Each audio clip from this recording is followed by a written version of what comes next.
Welcome to nucleosome academy catch your dream.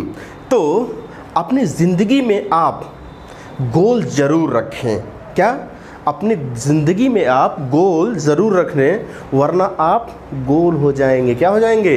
गोल हो जाएंगे। गोल चाहे जैसा भी हो रखिए। आप अंडा बेचने की दुकान क्यों ना खोलिए, लेकिन वो अंडा बेचने की दुकान आपके क्षेत्र में नंबर 1 होनी चाहिए कि अंडा खाऊंगा तो मैं वहीं से खाऊंगा। कपड़े की ही दुकान खोलिए, गोल कैसा भी हो सकता है, लेकिन वो नंबर 1 होना चाहिए। गोल तो सबसे पहले बड़ी बात कि एकदम हाई रखिए। अगर ऐसे भी सोच रख रहे हैं कि मुझे ये करना है, तो आप अपने क्षेत्र में नंबर 1 रहिए। मुझे खाना है अंडा तो हम वहीं से खाएंगे। चलिए ठीक है, तो आते हैं अपने टॉपिक पर। हमारा आज का टॉपिक है क्या? Transport of oxygen. क्या? Transport of oxygen and transport of carbon dioxide. यानी कि कुल मिलाकर के हमको क्या करना? Transport of gases. क्या चीज़? तो जल्दी से कॉपी और पेन निकालिए। Transport of gases. Transport of gases. अगर हम बाबू ट्रांसपोर्ट ऑफ गैसेस की बात करें, किसकी बात करें? ट्रांसपोर्ट ऑफ गैसेस की बात करें, तो हमारे ऑब्वियस सी बात है कि 2 ही गैस है, या तो ऑक्सीजन होगा या तो कार्बन डाइऑक्साइड होगा, क्योंकि इन्हीं का पार्शियल प्रेशर एल्वियोलाई ब्लड में बनता है। किसी का और पार्शियल प्रेशर बनता ही नहीं है, इसलिए कोई और गैस ट्रांसपोर्ट या डिफ्यूज़न नहीं हो पाती हैं। ठीक, तो अगर हम बताएं, हमने आपको पार्शियल प्रेशर के अकॉर्डिंग मैकेनिज्म तो समझा दिया था, लेकिन अगर हम यहाँ पे ट्रांसपोर्ट ऑफ गैसेस समझाएं, तो ऑक्सीजन का जो ट्रांसपोर्ट होता है, वो 2 तरीके से हो सकता है। एक तो हमारे ब्लड के माध्यम से हो सकता है, और आपको पता है हमारे ब्लड में क्या पाई जाती है? आरबीसी पाई जाती है। ठीक है, आरबीसी ब्लड के माध्यम से होगा, आरबीसी के यानी कि माध्यम से होगा। और ब्लड का एक कंपोनेंट प्लाज्मा भी होता है। क्या होता है? प्लाज्मा भी होता है। तो अगर मान लीजिए, सपोज कीजिए, यहाँ पर 100% ऑक्सीजन जो है एल्वियोलाई के पास आई, तो उसका ट्रांसपोर्ट टिश्यू तक, क्या बोला हमने? ध्यान से सुनिए। ये ऑक्सीजन अगर 100% आई, हालांकि एटमॉस्फेयर से आएगी तो 21%, और 21% का 5% ही डिफ्यूज होगा। उस 5% को ही हम अगर 100% मान लें, पूरा मान लें, तो उस 100% का 97%, कितना बाबू? 97% ट्रांसपोर्ट होगा आरबीसी के थ्रू। यानी कि ये आरबीसी ब्लड के हालांकि दोनों कंपोनेंट हैं, ठीक, तो आरबीसी के थ्रू 97% जाएगा। बची हुई 3%, क्या चीज़? बची हुई 3% ऑक्सीजन जो होगा वो आपके प्लाज्मा के थ्रू जाएगा।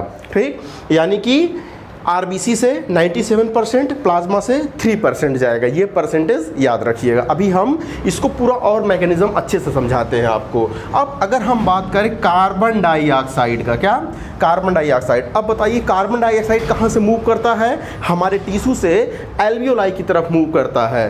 ठीक, अगर उस कार्बन डाइऑक्साइड को हम 100% मान लें, कितना मान लें? 100% मान लें, तो वो एल्वियोलाई की तरफ 3 तरीके से मूव कर सकता है। ठीक है, एक तो हमारा होगा आरबीसी, एक होगा हमारा प्लाज्मा, और वो बना लेता है एक और कंपोनेंट बाइकार्बोनेट। क्या बना लेता है? बाइकार्बोनेट भी बना सकता है। ठीक, तो आरबीसी बाइकार्बोनेट के फॉर्म में या प्लाज्मा में डिसॉल्व फॉर्म में। तो अगर हम आरबीसी में देखें, तो इसका 20 से 25% जो होता है आरबीसी के थ्रू क्या होता है? ट्रांसपोर्ट होता है। प्लाज्मा के थ्रू अगर हम देखें, तो प्लाज्मा के थ्रू खाली 7% हो पाता है। कितना हो पाता है? 7% हो पाता है, यानी कि 7% हो जाएगा। और बचा कितना? देखिए 20, अगर हम यहाँ पे मान लें 20 7 27 हो गया। ठीक है, अगर हम लगभग 27, क्या इसको लगभग अगर 20 और इसको 23 मान लें, ठीक है, तो 23 और 7 कितना हो जाएगा आपका? 30 हो जाएगा। जाएगा। तो बचा हुआ लगभग 70%, कितना बचा हुआ लगभग 70% CO2 किसके माध्यम से डिफ्यूज़ होगा या किसके माध्यम से ट्रांसपोर्ट होगा, किस फॉर्म में, बाइकार्बोनेट फॉर्म में। बाइकार्बोनेट का फार्मूला जानते हैं HCO3-। अरे भाई कार्बोनेट का होता है CO3 डबल माइनस, इसमें हमने एक H+ और जोड़ दिया तो यहाँ से एक माइनस तो घटाना पड़ेगा ना बाबू, तो HCO3- क्या हो जाएगा, HCO3- बाइकार्बोनेट के फॉर्म में। ठीक, तो ये था किसका कितना प्रतिशत, किस ऑक्सीजन का या CO2 का कैसे ट्रांसपोर्ट हो रहा है, किस में डिजॉल्व होकर के ट्रांसपोर्ट हो रहा है। इतना जल्दी से नोट कीजिए।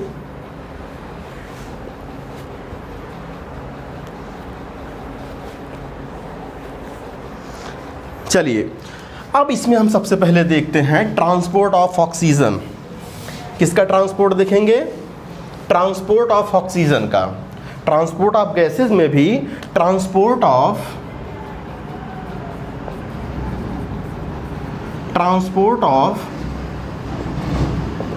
ऑक्सीजन देखेंगे। अगर हम ट्रांसपोर्ट ऑफ ऑक्सीजन की बात करें, क्या, अगर हम ट्रांसपोर्ट ऑफ ऑक्सीजन की बात करें तो ऑक्सीजन जो होता है वो आरबीसी के अंदर जो कंपोनेंट होता है, आरबीसी हमारी जो होती है ये प्यारी सी आरबीसी, ठीक है, और बीच में बैठी होगी कौन, इसकी दुल्हन। दुल्हन का मतलब इसका हीमोग्लोबिन, ये है इसका हीमोग्लोबिन। ठीक, तो आरबीसी के अंदर इसका हीमोग्लोबिन होगा। ओके, अब देखिए ये हीमोग्लोबिन के साथ हमारा ऑक्सीजन बाइंड कर जाता है, जैसे हमने सांस लिया, ठीक, ये तुरंत डिफ्यूज होकर के आरबीसी के हीमोग्लोबिन के साथ जाकर के बाइंड कर जाएगा। ठीक, अब ये जैसे ही बाइंड करेगा, ठीक है, ये ऑक्सीजन से जैसे ही बाइंड करेगा हीमोग्लोबिन तो होगा क्या, ये बना लेगा HbO2 बना लेगा। क्या बना लेगा, HbO2 बना लेगा। यानी कि हीमोग्लोबिन ये ऑक्सीजन के साथ बाइंड करके ये अपने ऑक्सीडाइज फॉर्म में आ जाएगा। किस फॉर्म में आ जाएगा, इसका एक तरीके से कह लीजिए ऑक्सीडेशन हो रहा है यहाँ पर। लेकिन ये जो बाइंडिंग होता है ये आपका रिवर्सिबल मैनर में होता है। किस मैनर में होता है, रिवर्सिबल मैनर में होता है। यानी कि हम कह सकते हैं ये टेम्परेरी होता है। क्या होता है, ये टेम्परेरी होता है, परमानेंट बाइंडिंग नहीं होती, लूज बाइंडिंग होती है, ये आसानी से टूट भी जाएगा। ठीक है, तो ये किस फॉर्म में जा रहा है, इसको हम लोग बोलेंगे, इस प्रोसेस को हम लोग बोलेंगे ऑक्सी हीमोग्लोबिन। क्या बोलेंगे, ऑक्सी हीमोग्लोबिन बोलेंगे। ठीक है, ऑक्सी हीमोग्लोबिन के फॉर्म में, ऑक्सी हीमोग्लोबिन के फॉर्म में क्या हो रहा है, ये ट्रांसपोर्ट हो रहा है। ऑक्सी हीमोग्लोबिन के फॉर्म में ट्रांसपोर्ट हो रहा है। अच्छा, अब यहाँ पर देखिए क्या होता है, ऑक्सी हीमोग्लोबिन के फॉर्म में जो ट्रांसपोर्ट हो रहा है, अब हम आपको एक डायग्राम दिखाएं। अगर ये है हमारी आरबीसी बार बार नहीं लिखेंगे, यहाँ पर हम डायरेक्ट लिखेंगे हीमोग्लोबिन Hb। यहाँ से O2 ने क्या किया, O2 ने इसके साथ बाइंड किया, ये बना लिया HbO2।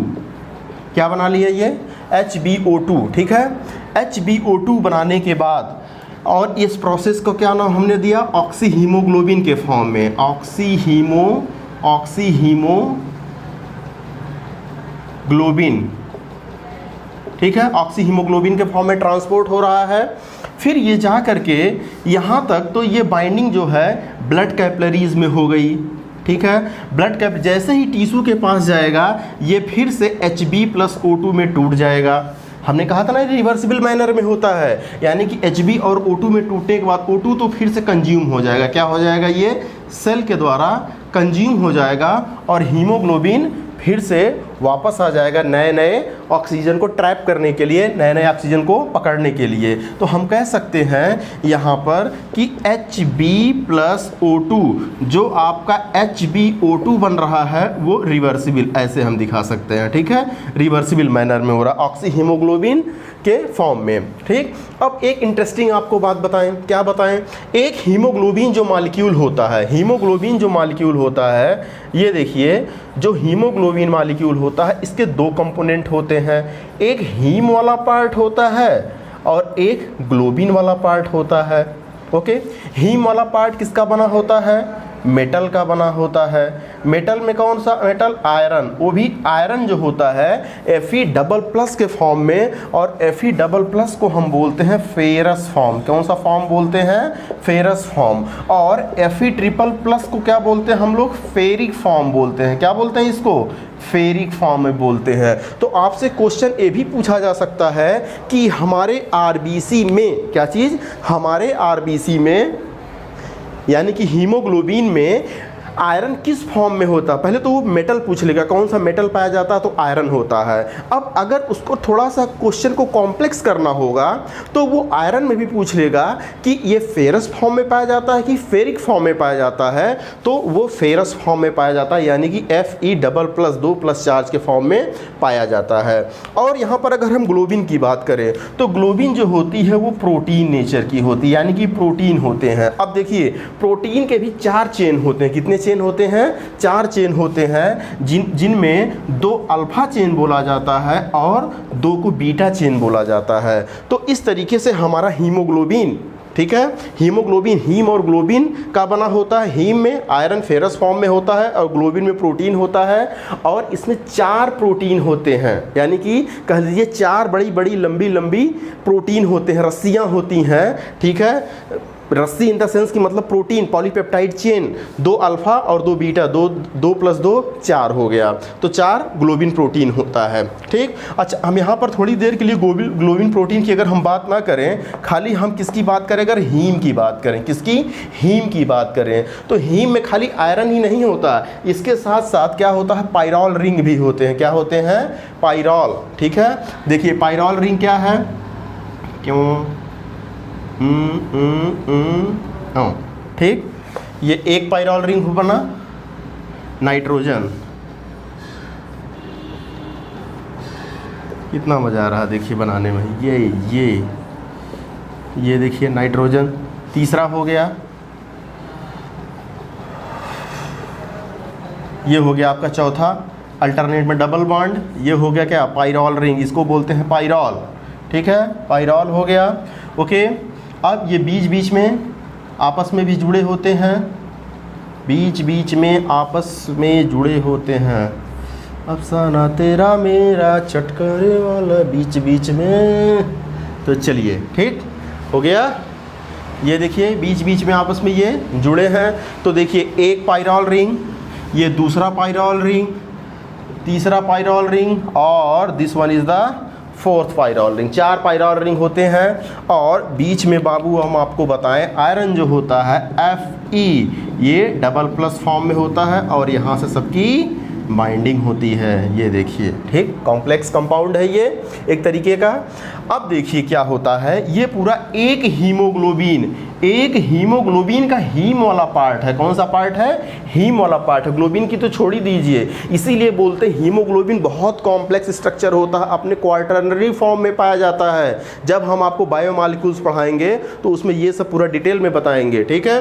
तो अभी आप हीमोग्लोबिन का हीम वाला पार्ट देखिए, तो होता क्या है कि एक पायरॉल रिंग, अब भैया O2 आएगा, इन्वायरमेंट से O2 आया, कह रहा हीमोग्लोबिन बाबू हमको भी अपने साथ बांध लो, तो हीमोग्लोबिन कहेगा बेटवा आओ बच जाओ, तो होगा क्या, एक O2 इससे बच जाएगा, इस वाले पायरॉल रिंग से एक O2 बधा, एक O2 इससे इस वाले पायरॉल से रिंग बच जाएगा, दूसरा एक O2 इस वाले पायरॉल रिंग से बच जाएगा, एक O2 यहाँ से बच गया, एक O2 इस वाले पायरॉल रिंग से बच जाएगा। तो टोटल कितना हो गया, 1 2 3 4, यानी कि एक हीमोग्लोबिन मॉलिक्यूल जो होता है वो 4 ऑक्सीजन मॉलिक्यूल को अपने साथ क्या कर सकता है, बाइंड कर सकता है। तो रट्टा मारना छोड़िए, हमने बार बार कहा रट्टा मारना छोड़िए, फंडा याद करना छोड़िए। फंडा अंडा दे देता है, ठीक है, क्या दे देता है? अंडा। बताया ना अभी, अगर आपका गोल नहीं है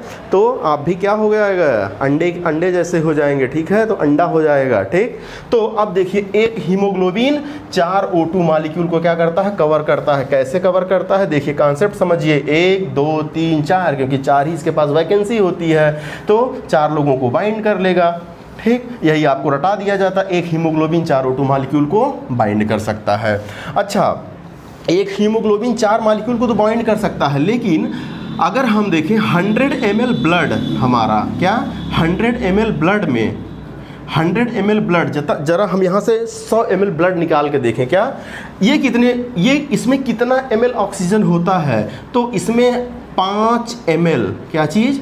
5 ml ऑक्सीजन होता है। क्या होता है? 5 ml ऑक्सीजन होता है। तो देखिए 100 ml ब्लड में 5 ml ऑक्सीजन होता है, या 5 ml ऑक्सीजन कैरी करता है, या कह लीजिए एक हीमोग्लोबिन 4 ऑक्सीजन मॉलिक्यूल को अपने साथ बाइंड करता है। ओके, अब देखिए जो ऑक्सीजन होता है, हमने बताया रिवर्सिबल मैनर में बाइंड करता है, ऑक्सी हीमोग्लोबिन के फॉर्म में बाइंड करता है। हमने आपको प्रीवियस लेक्चर में ये सब बता दिया था कि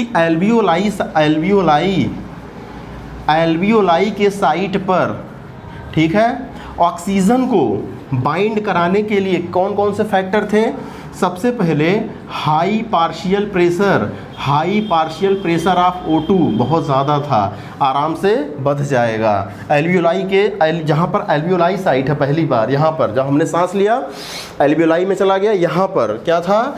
high partial pressure of O2 और लो पार्शियल प्रेशर ऑफ CO2, ठीक है। CO2 का क्या था? पार्शियल प्रेशर लो था। और हमने क्या बताया था? लो टेम्परेचर, क्या चीज़? लो टेम्परेचर कहाँ पे? एल्वियोलाई साइट पर। और लो H+ कंसंट्रेशन, क्या चीज़? लो H+ कंसंट्रेशन, या कह लीजिए हाई pH, क्या? लो H+ कंसंट्रेशन, या कह लीजिए हाई pH। और क्या चीज़ था? बस यही 4 फैक्टर थे। High partial pressure of O2, low partial pressure of CO2, low temperature, low H+ concentration. ये 4 फैक्टर फेवर करते हैं हीमोग्लोबिन को ऑक्सीजन से बाइंड करके कि बबुआ क्या बना लो जल्दी से? HbO2 बना लो, जुड़ जाओ, ठीक है। अब ये इसी फॉर्म में टिश्यू के पास जाएगा, ठीक है। टिश्यू, ये सारे फैक्टर तो एल्वियोलाई साइट पर हैं। ये जब टिश्यू के पास जाएगा, टिश्यू को ऑक्सीजन चाहिए, तो HbO2 से ऑक्सीजन टूटेगा, HbO2 से ऑक्सीजन टूटेगा Hb+O2 के फॉर्म में। ये कब टूटेगा? यानी कि टिश्यू साइड में कब टूटेगा? जब आपका इसका जस्ट उल्टा होगा, लो पार्शियल प्रेशर ऑफ O2 होगा, या high partial pressure of CO2 होगा, या कह लीजिए हाई टेम्परेचर होगा, ठीक, हाई टेम्परेचर।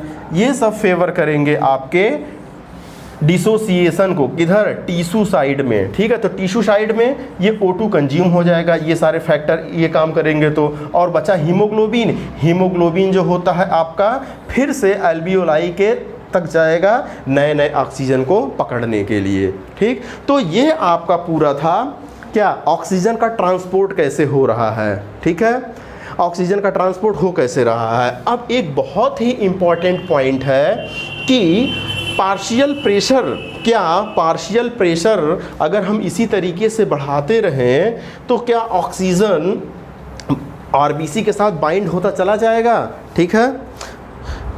यानी कि हमारा क्वेश्चन क्या हो रहा है कि अगर मान लीजिए, तो क्वेश्चन ये उठ रहा है कि क्या हम अगर पार्शियल प्रेशर ऑफ O2, यानी कि देखिए पार्शियल प्रेशर ऑफ ऑक्सीजन को अगर हम बढ़ाते चले जाएं तो क्या ये इसके हीमोग्लोबिन से बाइंडिंग पर क्या इफेक्ट पड़ेगा, ठीक है। इसको हम एक ग्राफ से समझते हैं। किससे? एक ग्राफ से समझते हैं। चलिए हम जल्दी से ग्राफ बना लेते हैं। ये देखिए ग्राफ हो गया, एक्स एक्सिस और वाई एक्सिस। एक एक्सिस पर हमने दिखाया पार्शियल प्रेशर ऑफ ऑक्सीजन, क्या दिखाया? पार्शियल प्रेशर ऑफ ऑक्सीजन दिखाया 10, 20, 30, 40, 50, 100, ठीक, पार्शियल प्रेशर ऑफ ऑक्सीजन दिखाया। एक पर हमने क्या दिखाया 10, 20, 30, 40, 50, 60, 70, 80, 90, 100, ठीक। एक पर हमने दिखाया सेचुरेशन ऑफ हीमोग्लोबिन, ठीक है, सेचुरेशन ऑफ हीमोग्लोबिन, ठीक। ये देखिए, तो ये हो गया 10, 20, 30, 40, 50, 60, 70, 80, 90, ठीक। इधर भी मान लीजिए 10, 20, 30, 40, 50, 60, 70, 80, 90, डॉट डॉट डॉट मान लीजिए 100, ठीक। ये पार्शियल प्रेशर है, mmHg में है, ये mmHg में है और ये परसेंटेज में है। तो परसेंटेज सेचुरेशन ऑफ हीमोग्लोबिन का कितना परसेंट सेचुरेट हो रहा है। अच्छा, आप ज़रा सोच के बताइए कि आपको बहुत भूख लगी है, क्या बहुत भूख लगी है, और आपके पास कितनी 20 रोटियां रखी हुई हैं, क्या आपके पास बहुत भूख लगी है और आपके पास 20 रोटी रखी हुई है, तो आप जल्दी से स्टार्टिंग में 1 मिनट में बहुत तेज़ी से रोटी खाओगे। 1 मिनट में हो सकता है आप 10 रोटी खा लो, लेकिन अगले 1 मिनट में हो सकता है आप 2 ही रोटी खाओ। यानी कि शॉर्ट टाइम में, ठीक, जब तक भूखे रहेंगे बहुत तेज़ी से रोटी खाएंगे, यानी कि ग्राफ बहुत तेज़ी से बढ़ेगा, लेकिन अगले 1 मिनट में आपकी स्टेमिना कम हो जाएगी। हो सकता है 2 रोटी खाएं, अगले 1 मिनट में हो सकता है 1 रोटी खाएं, अगले 1 मिनट में हो सकता है आधा रोटी खाएं। यानी कि जो पहले का टाइम है, शॉर्ट टाइम है, उसमें बड़ी तेज़ी से आप रोटी खाएंगे, उसके बाद उतना ही टाइम में कम रोटी खाना स्टार्ट कर देंगे। तो वही कुछ यहाँ पर ऐसा ग्राफ होता है। जब पहले ऑक्सीजन, यानी कि जो आपका डीऑक्सीजनेटेड ब्लड आता है उसमें ऑक्सीजन तो होता नहीं, इसीलिए भनाभन धनाधन एकदम ऑक्सीजन फटाफट अटैक करता है किस पर, आरबीसी के ऊपर, जल्दी जल्दी बधना स्टार्ट कर देता है, थोड़ा से पार्शियल प्रेशर पर बधना स्टार्ट कर देता है। लेकिन जैसे जैसे पार्शियल प्रेशर बढ़ता है वैसे वैसे वो घटता चला जाता है। तो ग्राफ कुछ इस तरीके से आता है। ग्राफ जो होता है आपका, चलिए अच्छा प्यारा सा ग्राफ बना ले रहे हैं। ग्राफ जो होता है देखिए आपका यूं, ठीक है, सिग्मॉइड कर्व बनता है। क्या बनता है ये? सिग्मॉइड कर्व बनता है। आप देख रहे हैं 50%, यहाँ पर देखिए आप, यहाँ पर सबसे ये मेन पॉइंट देखिए 50%, यानी कि आधा परसेंट का मतलब जितना ब्लड है या जितना हीमोग्लोबिन है उसका 50% देखिए कितने पर सेचुरेट हो जा रहा है। ये तो हमने एक डाटा ऐसे अपने मन से बना दिया, देखिए यहाँ पर, ठीक है, इतने पे ही सेचुरेट हो जा रहा है। लेकिन ज़रा इसका सपोज कीजिए 100%, मान लीजिए इसका यहाँ पर 100% होता, ठीक है, 100% देखिए कहाँ पर सेचुरेट होना स्टार्ट हो गया है, लगभग मान लीजिए यहाँ से स्टार्ट होना। अब देखिए इतने पार्शियल प्रेशर में, कितने, एक छोटे से पार्शियल प्रेशर में आधा हीमोग्लोबिन यानी कि 50% हीमोग्लोबिन सेचुरेट हो गया, लेकिन अगला 50% सेचुरेट होने में कितना सारा टाइम लग गया, कितना सारा पार्शियल प्रेशर बढ़ाए तब जाके 100% हुआ। वही बात है कि आपको भूख लगी है, ठीक, बहुत कम टाइम पीरियड में जल्दी से खाना खा लोगे, ठीक है, और अगले में बहुत कम खा पाओगे। तो यही है कि शॉर्ट पार्शियल प्रेशर में ये इसका 50% बहुत जल्दी से सेचुरेट हो गया और 100% सेचुरेट होने में बहुत टाइम लग गया। तो जिस पार्शियल प्रेशर पर, क्या चीज़ हमने बोला, जिस पार्शियल प्रेशर पर 50% हीमोग्लोबिन सेचुरेट हो जाता है, ये तो पार्शियल प्रेशर ना, उसी को हम लोग बोलते हैं बाबू P50। क्या बोलते हैं? P50 बोलते हैं। कहीं पर नोट कीजिए, बहुत इंपॉर्टेंट पॉइंट है जो NCERT ये सब मेंशन नहीं की, लेकिन आपसे एग्जाम में पूछा जाएगा, बोर्ड एग्जामिनेशन में पूछा जाएगा, नीट एग्जामिनेशन में पूछा जाएगा, BHU एग्जामिनेशन में पूछा जाएगा ये सब चीज़ें। तो ये आपका क्या है? P50 है, ठीक, ये बोलते हैं इसको P50। यानी कि P50 अगर मेंशन किया है आपको तो P50 समझ जाइए कि P50 का मतलब इसी पार्शियल प्रेशर पर, ठीक है, 50% हीमोग्लोबिन सेचुरेट हो गया। जैसे हम अगर मान लीजिए एक आपको क्वेश्चन दें, एक स्टेटमेंट दें कि क्या चीज़, 30 mmHg P50 of O2 question mark लिख दिया। इस स्टेटमेंट का मतलब समझाइए क्या हो गया, इस स्टेटमेंट का मतलब समझाइए। तो आप लिखोगे कि, या इस स्टेटमेंट का मतलब है कि 50% O2, ठीक है, 50% हीमोग्लोबिन, ठीक है, 50% haemoglobin 30 mmHg partial pressure of O2 पर क्या हो गया, सेचुरेट हो गया। ठीक है, इसका क्या मतलब हुआ कि 50%, P50 का मतलब 50% ऑफ 50% हीमोग्लोबिन जो है वो आपके 30 mmHg पार्शियल प्रेशर पर ही क्या हो गया, सेचुरेट हो गया। तो इस स्टेटमेंट का यही मतलब है। अब देखिए, अगर हम बताएं, क्या चीज़ बताएं, अगर हम बताएं आपको कि ये तो नॉर्मल हीमोग्लोबिन का है, अगर हम आपको बताएं, अरे बताओ ना, बताएं कर रहे हो, ये बताएं आपको, ठीक, अगर हम आपको बताएं एक्सरसाइजिंग मसल, क्या एक्सरसाइजिंग मसल क्या कर रहे हैं, एक्सरसाइज कर रहे हैं बार बार, 1 2 3 4 5 6 7 8, 1000 2000 3000 बार बार एक्सरसाइज करके थक गए। ठीक है, अब बार बार एक्सरसाइज कर रहे हैं, थक गए, तो यहाँ पर ज़्यादा ऑक्सीजन चाहिए, क्या ज़्यादा ऑक्सीजन चाहिए। ठीक है, यानी कि कम पार्शियल प्रेशर पर और ज़्यादा ऑक्सीजन चाहिए, यानी कि जो हमारी एक्सरसाइजिंग मसल्स होती हैं, यानी कि जो उसमें मायोग्लोबिन होता है, हीमोग्लोबिन से मिलता जुलता रेड कलर का पिगमेंट होता है जिसको हम लोग मायोग्लोबिन बोलते हैं, उसका सैचुरेशन और तेजी से होता है। ये देखिए, अच्छा, इसका 50% देखिए कहाँ पर आ रहा है, यहाँ पर आ रहा है, और इसका 50% कहाँ पर आ रहा था, यहाँ पर आ रहा था। ठीक है, ये देखिए, यहाँ अगर हम इसको नीचे की तरफ लाएं आपको समझाने के लिए, तो इसका 50% देखिए यहीं पर सैचुरेट हो जा रहा है, इतने पार्शियल प्रेशर पर इसका जल्दी से 50% सैचुरेट हो गया। लेकिन हमारा जो नॉर्मल हीमोग्लोबिन है इसका इतने पर सैचुरेट हो गया, इतना 50 इतना पार्शियल प्रेशर पर सैचुरेट हुआ। यानी कि ये एक्सरसाइजिंग मसल, ब्रैकेट में हम लिखेंगे ये मायोग्लोबिन का है। मायोग्लोबिन क्या होता है, पिगमेंट होता है, ठीक है, जो कि हमारे मसल्स में पाया जाता है। ये एडल्ट का है, क्या किसका है बाबू, ये एडल्ट के हीमोग्लोबिन का है। ठीक, कभी कभी आपसे फीटल हीमोग्लोबिन का पूछ लिया जाता है, छोटे बच्चों का पूछ लिया जाता है, जो इन्फेंट हैं, ठीक है, जो एम्ब्रियो में है, या तो वो अभी पैदा हुए नवजात हैं, ठीक है, इन्फेंट हैं, ठीक, न्यूली बॉर्न बेबी। ओके, तो उनमें क्या होता है, उनमें जो होता है हीमोग्लोबिन जो होता है उसमें 2 ही चेन होता है। ठीक, हालांकि इतना डीप में जाने की ज़रूरत नहीं है, लेकिन अगर उसका हम ग्राफ प्लॉट करेंगे तो ये यहाँ पर कहीं आएगा, देखिए बीच में आएगा। कहाँ पे आएगा, बीच में आएगा। ठीक, यानी कि ये आपका क्या हो गया, इसका 50 यहाँ पर आ रहा है, देखिए इन दोनों के बीच में आएगा। कहाँ पे आएगा, ये देखिए बीच में आएगा। तो ये आपका बढ़िया से ब्लैक, ये देखिए ब्लैक कलर क्या रिप्रेजेंट कर रहा है, आपका मायोग्लोबिन को रिप्रेजेंट कर रहा है। और ये ग्रीन कलर किसको रिप्रेजेंट कर रहा है, ग्रीन कलर रिप्रेजेंट कर रहा है फीटल के हीमोग्लोबिन को। ठीक, और रेड कलर किसको रिप्रेजेंट कर रहा है, ये आपके एडल्ट के हीमोग्लोबिन को रिप्रेजेंट कर रहा है। और ये सारे के सारे कैसे ग्राफ होते हैं, सिग्मॉयड कर्व होता है। सिग्मॉयड कर्व किस शेप का है, एस शेप के हैं, यानी कि सिग्मॉयड कर्व आता है। ठीक है, सिग्मॉयड कर्व हो गया। ये तो बात कंफर्म है कि ये सिग्मॉयड ही होते हैं। अच्छा, इसी को हम लोग बोलते हैं ऑक्सीजन, क्या, ऑक्सीजन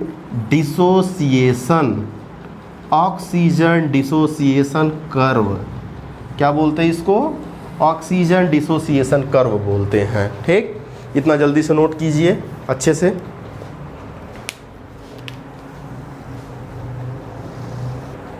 नोट कर लिया, ऑक्सीजन डिसोसिएशन कर्व इसको बोलते हैं। चलिए, अब हम इसकी बात नहीं करेंगे, हम लोग एडल्ट यानी कि नॉर्मल एक ह्यूमन की बात करेंगे। ठीक है,